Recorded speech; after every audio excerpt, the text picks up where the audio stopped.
Hey guys, welcome back to the channel, and today let me show you how to use Upstart for debt consolidation in 2025. It's going to be a quick one, so let's get into it.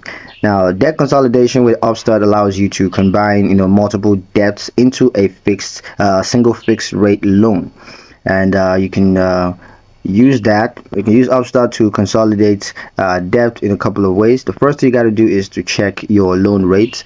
So use Upstart pre-qualification to check your rate without affecting your credit score.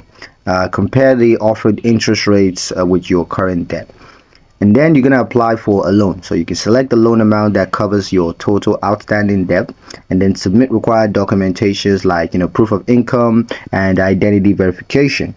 Next step is going to be to pay off existing debt.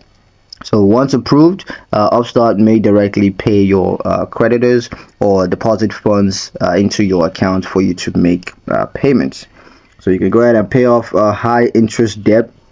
Make sure you pay off those first to maximize your savings. Next, you make one simple monthly payment. So instead of juggling multiple payments, you will have one fixed monthly payment at a much lower interest rate, and you can set up automatic payments to avoid missed due dates. So yeah, that's pretty much it for the video, guys. Hope you guys liked it. Hope you found the information useful enough. If you did, like the video, comment down below, let me know what you thought, share the video with your friends, and subscribe to the channel if you haven't done so already, and I'll see you guys in the next one.